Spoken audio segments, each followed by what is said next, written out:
All right, Jason Munson is joining me on episode 178 of Finding Better Podcast. We're going to talk about rewiring yourself for calm. You know, we live in such a stressful world. He's going to take us through his journey of having been massively successful and living the dream that a lot of people wish they could dream. And yet, during the whole time, he was absolutely miserable. And he takes us through that and what he did to rewire himself. Because you know what? Stress and calm, they're our choice. And he talks about that. And now he is embarked on a journey to help other people to get through their addictions, to get through their stresses, and to rewire their brains so that they can live a better life. Isn't that cool? Very cool conversation. Please share it. Here we go.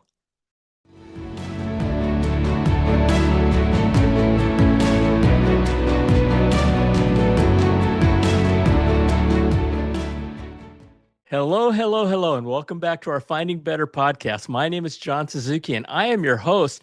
And this is where we share real life experiences of people who have been there and done that. So that, because sometimes the best path to success is to follow in the footsteps of people who've gone before you. And I'm wearing an Aloha shirt today. And the reason why I'm wearing, and this is a genuine Aloha shirt from Hawaii. And the reason why I'm wearing Aloha shirt is because of our topic today, something near and dear to my heart. And I know to many of you out there, and that is chronic stress. Okay, so don't turn us off. This is not to give you stress. This is to help you deal with it. Okay, because this is called Finding Better. So, my guest today is Jason Munson. And Jason is the author of the book, Rewire for Calm. There it is right there. Rewire for Calm. How to break the cycle of stress and thrive. And that's what we're going to talk about. So here's the deal. Here's the deal. First of all, Jason, welcome to Finding Better. Thank you for joining us. Thank you for having me. You know, after almost 40 years of my career in high tech, this is something I have a feeling that at the end of this conversation, I'm going to wish I knew you 30 years ago. I won't say 40 years ago because I feel like you have to go at least through 10 years of stress. But folks, we're going to talk about how to identify and interrupt the stress response. Okay.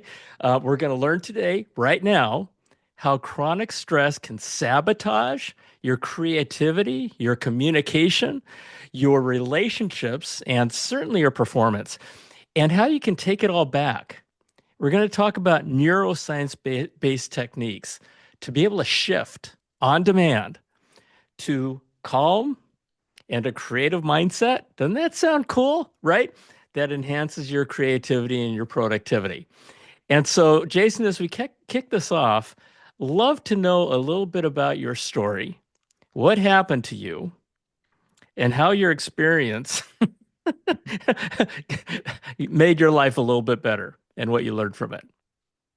Yeah, so let's go back in time here to 2022. That's not that Yeah, long ago. no, it wasn't. Okay, good. It's current. I could go further back than that. I mean, I've No, got a no, no. life That's full of perfect. trauma. That's wonderful. So yeah, let's talk about 2022. Where at the time I had what most people would consider to be a dream job. I had been in e-commerce.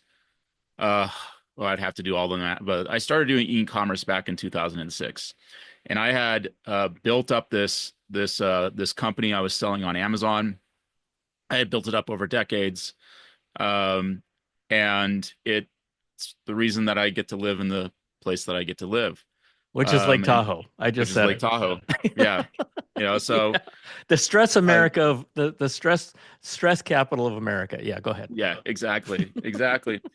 So, and I was I was that guy that people, pictured when they thought of like working online. I was working from home. I had a really flexible schedule. I didn't have to answer to a boss. I was married to this beautiful woman. I got to be there in the morning when my kids got out of bed, and I was there at night to put them to bed. But the truth was, I hated it. I was constantly stressed out and angry. My wife felt like she was walking on eggshells all the time, afraid of my explosive temper. I would actually say that I was chained to my laptop and handcuffed to my cell phone. Most people don't realize that when you work for Amazon as a third party seller, that they require you to work 365 days a year, Oh no boy. vacations, no breaks, no time off, Ooh, no sick days. really? Really. That's a first, I've never heard that before. Wow. Wow. My son just left Amazon and he was at Mhm. Amazon for 13 years. So Oh, I wow. know I know that stress. I know that stress at Amazon that he went through. He jumped off and he just picked up a new role at Netflix. And so but yeah, I'd never heard that before. Wow. Yeah. And so um, it just it got to the point where um, something bad happened and I just cracked. Like there was just like that one more thing just got stacked on top of me and I cracked and just spiraled down into a depression. Oh man. So you were living what a lot of people would on the outside looked at you and said, that dude's living the dream. Yeah. That guy is Everybody living wanted the it. dream. Everybody wants this. That's the life I want. But you're going, yeah, no, not not so much, right? Yeah. Wow. And I actually I felt guilty. I felt guilty because I wanted to do something that brought me joy and fulfillment. And somehow wanting that meant that I was ungrateful for what I had. So I just kept going and forcing myself to stay in a career that from the outside looked, perfect, but on the inside my soul was just dying. So this was your self-talk that you were absolutely miserable, but you should be grateful. Yeah, And I should be if happy and I should feel wonderful about life and I hate my job. so you kept going, So I kept going, hating your job. hating my job, Yeah, hating the yeah. thing that most people would give their right arm for. I hated it. It was- Wow. so But the fact of the matter is, Jason, you aren't the only person out there living that life, right? yeah. There's a lot of people out there who are living the life of other people's expectations and beliefs. And wow. So you found yourself in depression? Yeah, so I just got really depressed, and I tried everything to get out of it because of course, because of what we just talked about. There's no good reason for me to be depressed. So I tried all the positive things. I went to the gym and I hiked up the mountains and I swam in the rivers and in the lakes and did all the positive stuff. And I tried all the negative stuff too. But there just no Yeah. amount of TV or alcohol was making this feeling go away. I was stuck. I was rich and I was stuck. And Whoa. finally, after 6 weeks of it just kept on getting worse. It kept on getting worse. And so after 6 weeks of it just getting worse and worse and worse, I finally gave in and decided that I needed professional help. This was not it was not getting better and I couldn't fix it. The problem was help was going to be a week away and I knew that the help was going to come in the form of a pill, Yeah. which wasn't Right. it wasn't going which Right. wasn't going to solve my problem, Right. right? Um some studies show that 40 to 50% of people who take antidepressants don't experience their intended effect, but they can still have the side effects. Hmm. And I didn't want to be numb in my life. Um, Right. I wanted to be there at the beach. I wanted to kiss my wife and feel it, but my world was just collapsing in that moment, and I was scared and I was desperate, and I needed something that day, not a week from that day, and not a pill. What was it like for your family?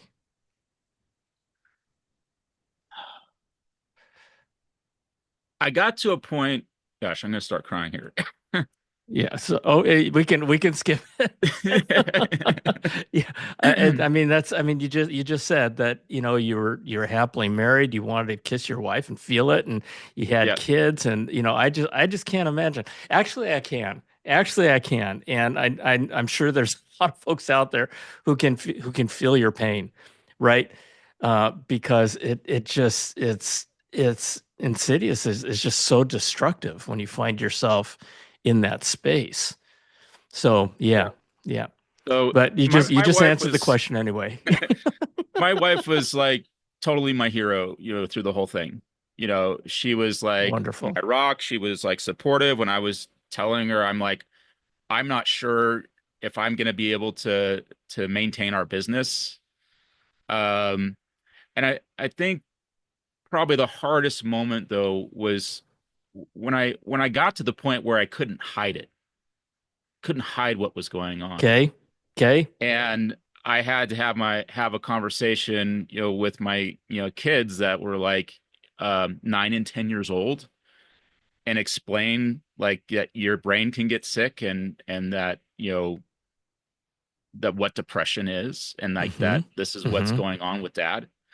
That was the hardest moment, I think, for me. Yeah. Yeah. And I can't even imagine that. I can't even imagine that. Because I mean, depression, a lot of people, my daughter, and I can tell you this because my daughter has been on my podcast.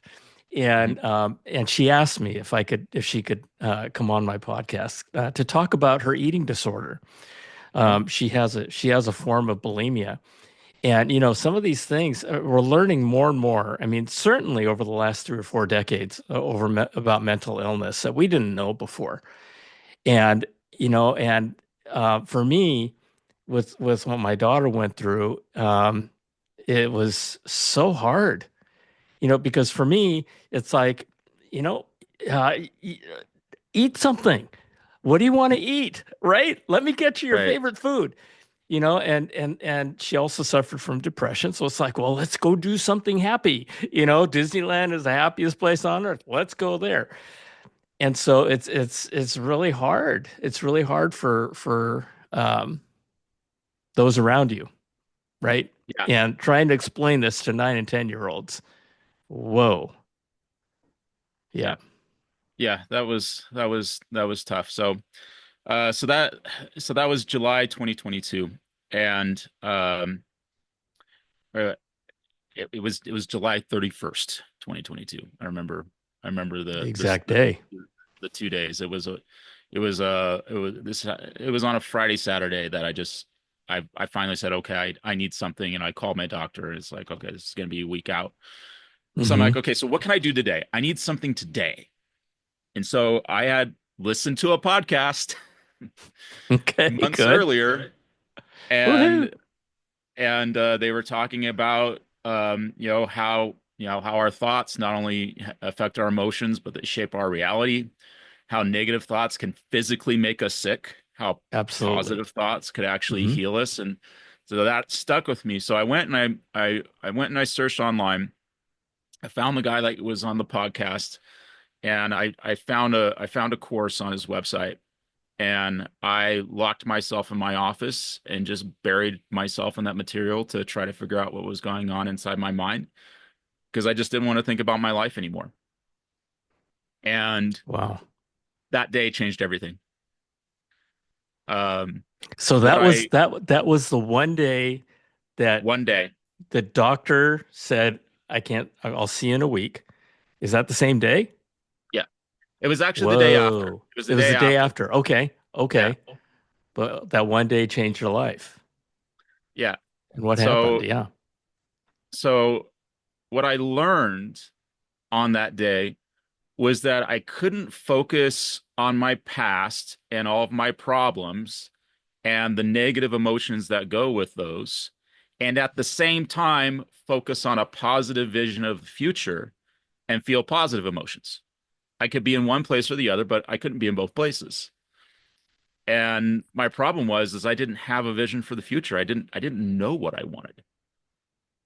Oh. Oh, that's interesting. Well, that whole thing, those three sentences were really interesting because, yeah, I guess you can't focus on the positive and the negative at the same time, right? But Can't if do it. you don't have a positive, the only thing you have is negative, Is the right? negative, right? And oh, okay, okay, go. You Okay, know, that's good to and know.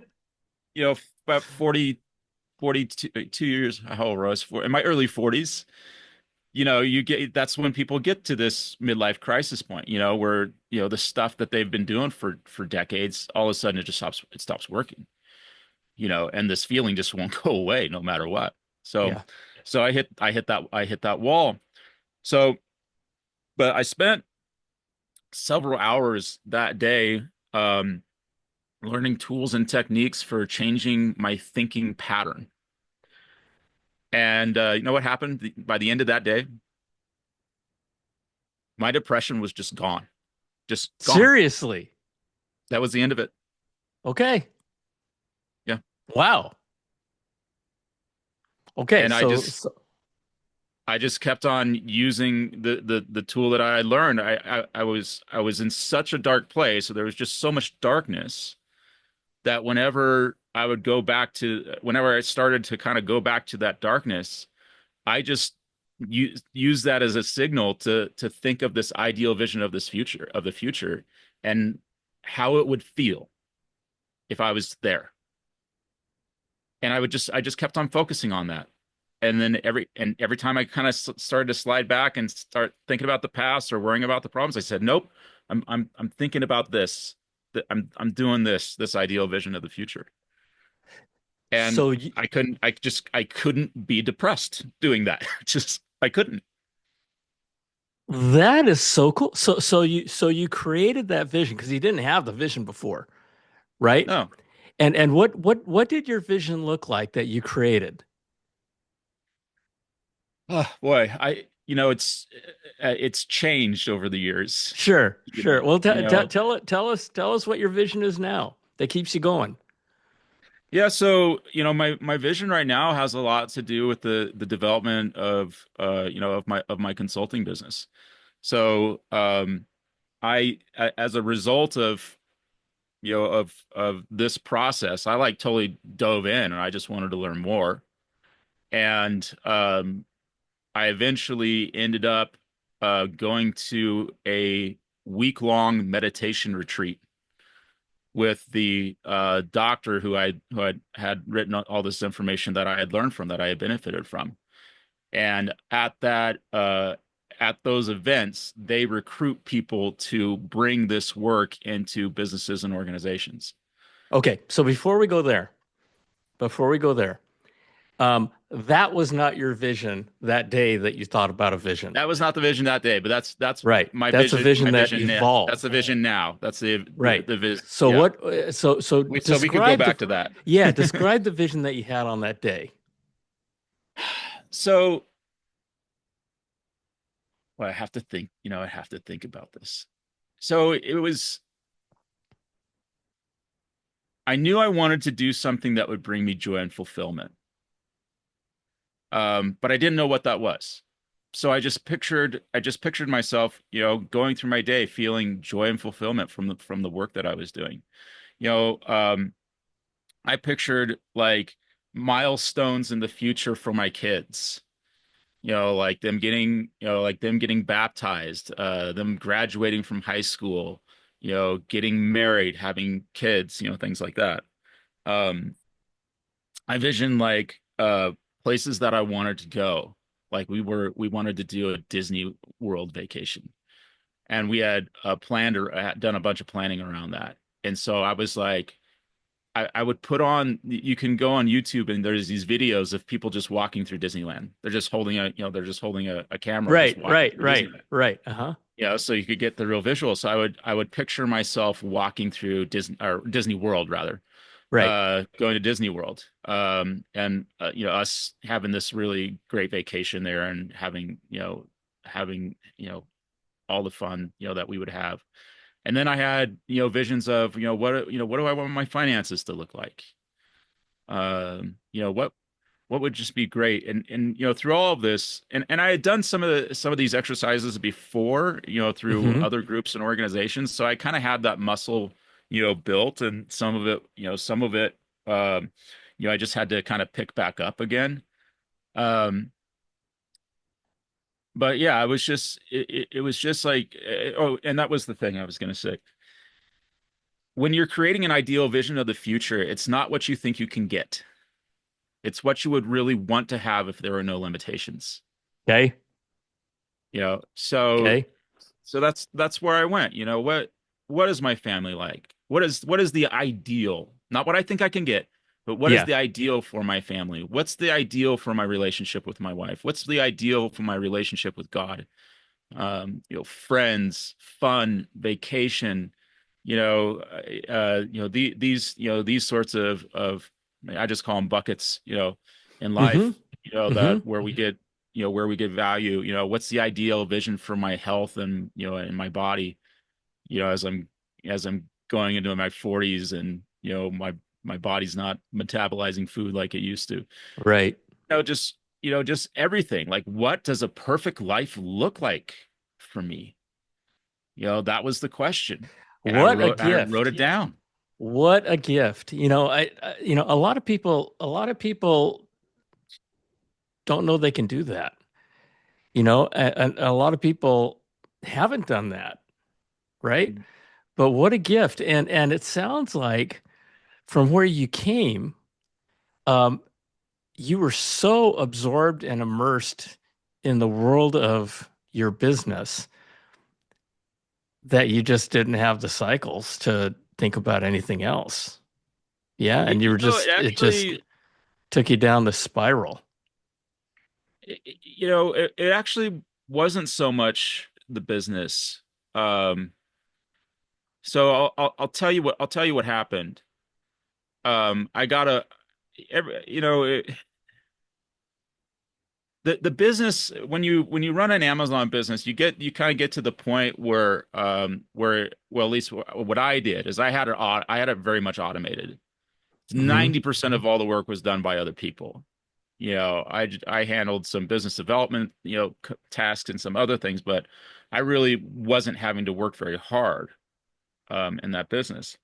What happened was I got a phone call from my sister, and she says, Dad needs full-time nursing care, and my parents lived in Mexico, so there wasn't any insurance or anything. Um, it's $1,400 a week. Can you pay for it?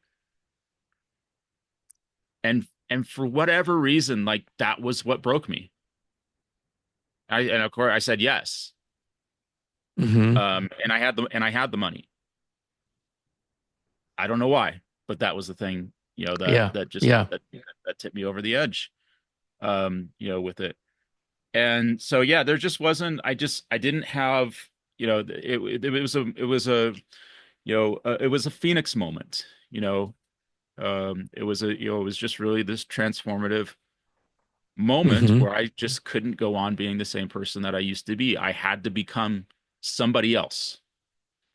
And that's the journey that a lot of people go through, is they have to become a different person. They can't continue as the same person that they are. Yeah. And in your experience, you use the term the phoenix, right? So through your experience, you kind of rose from the ashes, right? Yeah. And it sounds like what happened to you was so impactful that you're now wanting to share that and help others who are going through what you went through, which is Yeah. really cool. Yeah. And that's part of my vision now, because as I started getting involved in doing the work, I got recruited to start teaching it, um, inside businesses and organizations. And so, part of my vision now is, like, how many people am I going to train, by the end of the year? Hmm. What industries, am I wanting to make an impact? I would actually, really love to work with the local hospital up here in Lake Tahoe. Um, and I actually ended up having dinner on Monday Hmm. with somebody who actually works in the hospital administration and who can connect me with with the right person in that arena. But it's like the vision now include so my wife and I have our 20th wedding anniversary in October, and Cool. we've never been to Europe. We want to do our first trip to Europe together. Nice. You know, so visions. My vision now has things to do with my family and my boys that are teenagers, and 14, 15 years old is a big transition. Oh Teenage my time God, for it's them. huge. It's huge. There's none You know, bigger, I think. Yeah, I mean, you and I can talk about that for a yeah. couple hours. So I have visions about who I would like, how I would like them to show up. You bet. You You bet. know, And that's uh, wonderful, by the way. That's yeah, wonderful. It's wonderful that you're feeling that way now and not 10 years from now when it's too late. And you go, what happened? So, yeah, yeah, that's amazing. That's amazing. yeah. So So, I know, and it mhm, keeps on just changing. It keeps on transforming. sure, sure. So, what happened to your Amazon business? I still have it. Okay, Um, I just stopped doing the development on it. I just, it's a cash machine. It runs good for itself. you. I spend when we're really busy, maybe 30 minutes a day on it. Um, I just kind of let it do its thing and focus on the thing, focusing on building and expanding out my consulting business. That's really where I decided to put my focus and just go for it. Do you ever feel your that 30 minutes a day with your Amazon business trying to pull you back? Um, Sometimes where I feel it pull me back, is um like I like every now and again I'll look inside the back office and I'll see something that's messed up on a product that so it's not selling at all or it's not selling well. And it's really and the urge is to go in there and start fixing things, Right. I'm sure it is. to boost sales.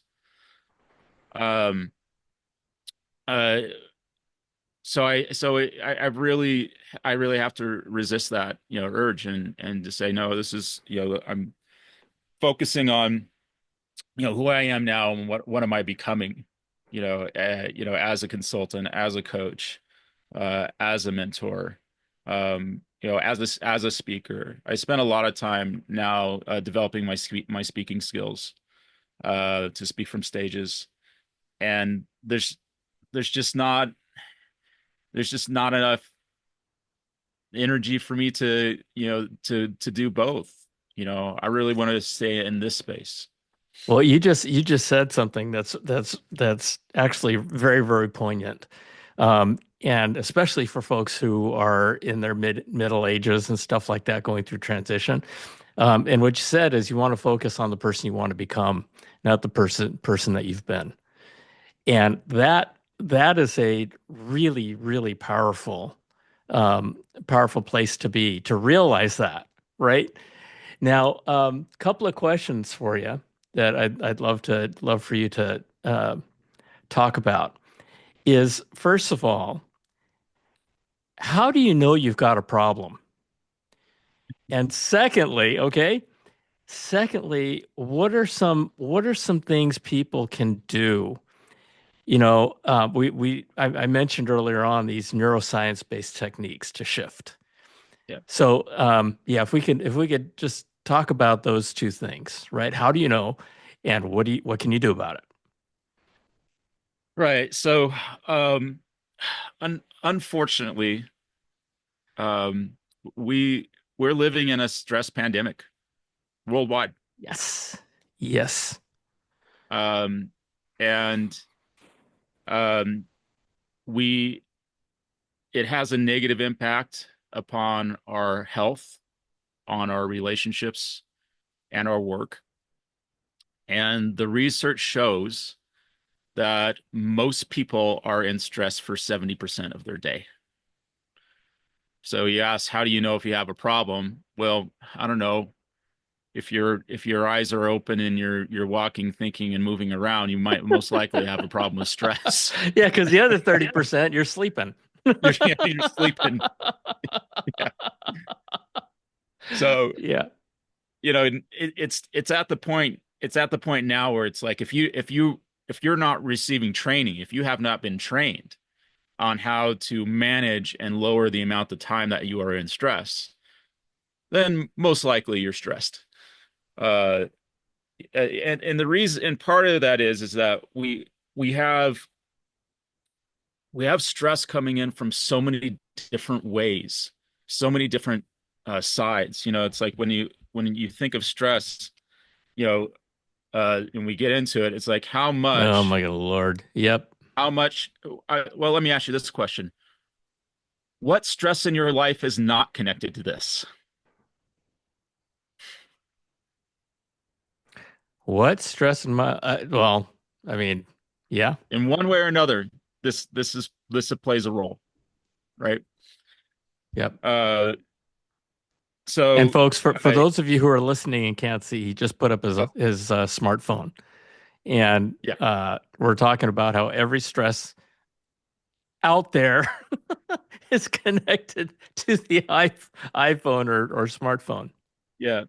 So it's this constant stimulation, constantly being connected, and we actually become addicted to these things, right? Yeah. There's been a lot of stuff about social media and how it is designed to be addictive. Yes. So we get addicted to all these things, and so, but a good sign that you're in stress in the moment, and I think this is the number one that I find for myself. That if I catch myself doing this, I know that I'm in stress. Is if you're thinking about the worst case scenario. Ooh. Yeah, Okay. Well, that if you are thinking about the worst case scenario, you are in stress. interesting. Yeah. And that's part of the sympathetic nervous system. This way our brains are built is if we're thinking about the worst case scenario, if we can avoid that scenario, then any other situation is survivable. But we think about worst case scenarios, right? So it's like example, uh, if you go down to visit your daughters, right? And and your daughter's supposed to be home at 5 o'clock from work, and it's 7 p.m. and she hasn't answered her phone, and you call her office and they say no, she left at 5 o'clock, and you don't know where she's at. Where does your brain go? What's happened? That's She's the question, right? right. She's where? What's happened to her? So if your brain goes to worst case scenario, she's been kidnapped or someone's taken her, as opposed to, maybe she's at Charlene's house, Right. right? Any number of and it's not, maybe she got a flat tire and was on the side of the road. It's like, no, she's been in an accident and she's dead in the back of the ambulance, right? It's like, that's where we go. Got it. We do the worst case scenarios. So that's one sign that you are in stress, is that you're thinking of worst case scenario, which rarely ever happens. There's some other physiological effects that we have that are a little harder to recognize inside of ourselves. Um, but you can actually, if you can recognize that you're starting to breathe shallow, like you're Mm-hmm. having these shallow, short breaths, Mm-hmm. that's a sign. That's a sign that that And you're in certainly hyperventilating, right? hyperventilating. Yeah. You know, Yeah. definitely. So obviously, if you're feeling feelings of anxiety, feelings of anger, if you're feeling negative emotions, and you're thinking about the worst case scenario, then, like, yeah, you're definitely in stress. So there's other things, so you got these systems in the body that they'll get really, really active, and your heart rate is going to increase, and things that you can't might not be able to notice. Um, but there's some other systems that actually shut down inside the body. Uh, so one of those is your digestive system shuts down because it's not a time to eat and Ah, digest. yeah. Yep. Interesting.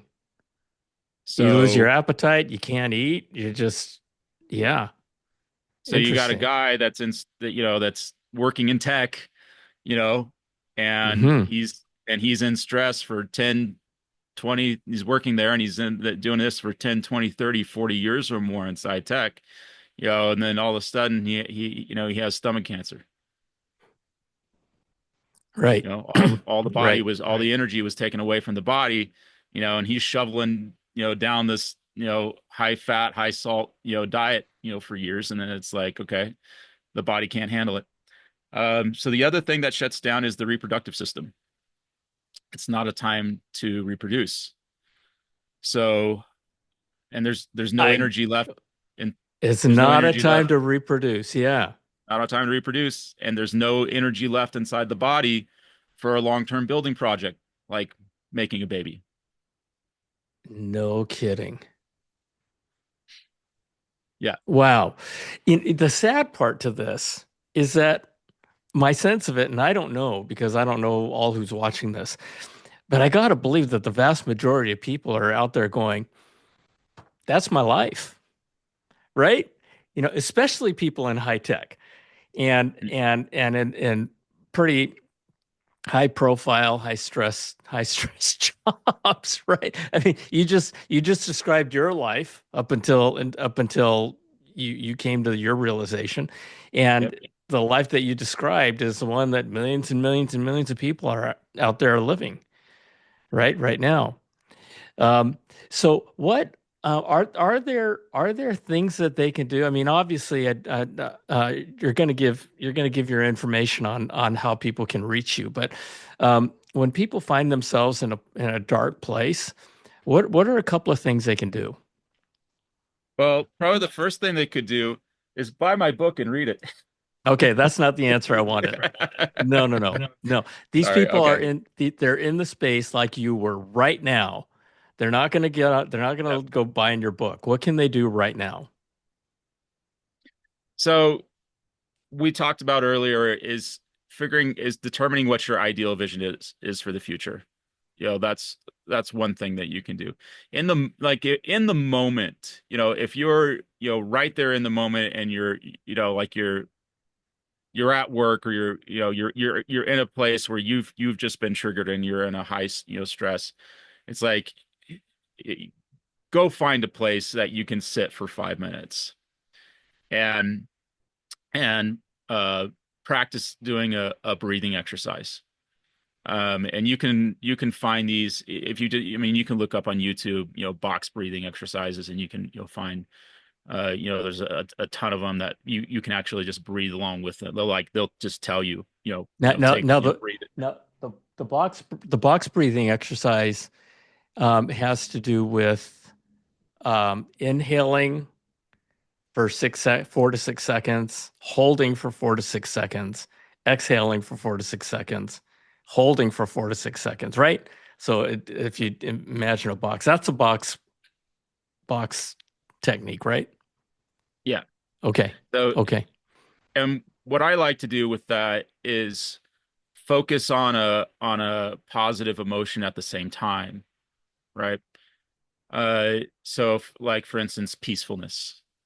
It's like, okay, I'm going to focus on peacefulness. I'm going to breathe in to the count of four, and I'm going to feel peaceful. I'm going to hold it for a count of 4 to 6, feel peace, breathe out, peacefulness. And here's the biology behind that is that whatever negative emotion that you're feeling because you're stressed, let's say it's anger, that is actually a chemical that is going through your body, that's been produced by your adrenal glands. That chemical um, will only last inside your body for 90 seconds to 2 minutes. Okay. If you keep on thinking more thoughts that are causing you to feel angry, that are continuing the stress cycle to keep going, well, then your body just keeps on pumping cortisol into your adrenal glands just keep on pumping cortisol into your body all day long, and you just feel angry all day long because you're not taking a break away from the thoughts that are causing you to have these feelings. Oh, so you got to break it. You got to break it. And that's what box breathing does, focusing on an elevated emotion. If you do it for 2 minutes or more, you've allowed the chemical of cortisol or whatever other negative emotion that you're feeling, you're allowing that chemical to dissipate. And now you're focusing on peace or on love or on joy or on gratitude or or any of these things. And you're being the breathing causes you to be in the present moment, to just focus on the here and now and not on the familiar past and not on the predictable future. You're just focusing on here and now. And what does it feel like to feel grateful?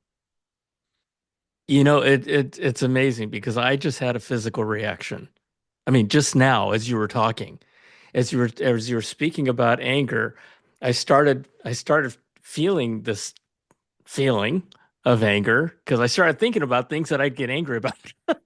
Yep. And, Always starts with and a then thought. right? And then when you talked about breathing, I started doing some breathing and it just I mean my hackles came down, it just went right? Mhm. And I felt it. I felt it in that moment. So that was pretty amazing. Yeah, so that box breathing is actually a form of meditation. A lot of people don't think of it like that, but box breathing is a form of meditation. And so people who do that on a regular basis or do other forms of meditation or do you know longer guided meditation, which is what I do. Um, that is how that they are able to manage and lower the period of time that they're in stress. So I don't this whole idea about you can have a stress-free life, baloney. Stuff Right. happens. Right. Right. Okay. Yeah. And is Um, there yeah, okay, go ahead. so getting really good at shortening the period of time that you're in stress. And so that's what meditation and breathing techniques do is they shorten the period of time that you're in stress. And if you don't go back to thinking the thoughts that were making you angry, you're not going to feel angry. Why is that so simple? Why is it so hard? Yeah, yeah, there you go. There you go. To that end, I coined a phrase. I was in tech for a long time. And with the rise of technology, with the rise of the iPhone and the smartphones and everything that's going on, we've gotten so smart we've forgotten our heart. And it's all about heart. It's all about getting out of your head. and getting back to the basics. Okay, so in your business and in your consulting, in the work that you do with people, how do you work with them? If someone if someone if some what should prompt somebody to say, I want to call Jason Munson? Such a great question. I love it. This is for you, buddy, right? I Yeah. mean, it's yeah, it's what I want to know what the trigger is. So that when people like me get to a certain point, we go, we need to call Jason. What happens? What does that point look like? So, okay, like the simplest way I could put it is that you're not getting the results that you want in life. Okay. You know, things aren't working out well. You recognize that you are regularly in negative emotional states. That you are feeling stressed, you are feeling angry, you are feeling anxious. These sorts of emotions that this if that's your personal reality, if that's the life that's going on for you, then yeah, uh, that would be a reason to reach out to me. Um, but the other side of that is if you're leading or you're managing a team and you recognize that the culture is not producing the results that you want to have produced. So if you're in high tech and you recognize that it is high stress and that your team is in stress, and you recognize that there's a lack of creativity, there's a lack of good, clear communication. The thinking is divisive. People are having low productivity. Um, the teamwork is fragmented. Things like this. That is a result of stress inside of a cultural stress inside of an organization. When this happens, people get really narrow focused because they're in survival. Right. Um, and in the worst, one of the worst case scenarios is people will show up and they will do the minimum amount of work that they have to do in order to not Right. get fired Right. Right. because they're just trying to survive. They're just trying to get through this, through this day or to get through this project or wherever else. If you have really high sick days, people are calling in sick a lot. That's another sign. So if you have that stuff going on inside of your organization, then yeah, like 911 Jason, go to meetwithjason.net and get on my calendar. And Uh, if you are the one who's calling in sick all the time, right? yeah. Yeah, and So you we know, do group trainings. We do group trainings for, for if we got people coming from different businesses or companies or whatever. And then we do trainings inside or I do trainings inside organizations. okay, Um, yeah. So, okay, and I do one-on-one coaching with people, but with uh, the the the product that I offer is a 2-day course called Change Your Mind, Create New Results. It's 12 hours of training where we get into this stuff. We get into neuroscience behind, what's going on inside of our brain and our body. How does our personality affect our personal reality? Um, and at the end of it, we have um, a mental rehearsal or a meditation that you do once a day for 30 days. And we have a journal that we give you. And in that journal, you write down how you pick something, you pick a thought of how you no longer want to think, act, and feel. What is part of the old personality that you want to get rid of? ah, And we and then we have you write down, well, what's the new personality that you want to become? What's the new habit or conditioning that you want to have as you in your new person? And how would you think, act, and feel to have that? Then we put you in a meditation or a mental rehearsal where we uh, unfire and unwire the old personality on a subconscious level. And then we fire and wire the new personality on a subconscious level. And if you do that for 30 days, after 30 days, it just becomes automatic. it becomes who you are. Yeah, It just becomes who you are. that's And then cool. you can pick something else and do it for another 30 days. So the power of this is you can actually break the habit of being yourself and you can become a new self. Break the habit of the bad stuff. Yep. Yeah, yeah, okay, yeah. So that is really really interesting. Um, folks, we've talked about a lot of things. Again, it's meetwithjason.net Hmm. if you want to get more. The name of his book again is Rewire for Calm. And one of the things I just want to mention is that, you know, this podcast is called Finding Better, right? And it's about helping you find better in your life. Now, there are some times that we have situations, and actually, Jason talked about some of them that are easy. But some things to get to better take work, right? And so this may be one of them. But we did talk, we've talked about some things that when you find yourself in that moment, I'll tell you something. My wife, I've seen my wife and other people go through anxiety attacks, and that is no fun. Yeah. Um, and a lot of times, it's a culmination. It's that breaking point that causes it. But the box breathing, that's huge. That's huge. Learn to do that. I mean, I did some box breathing while we were talking.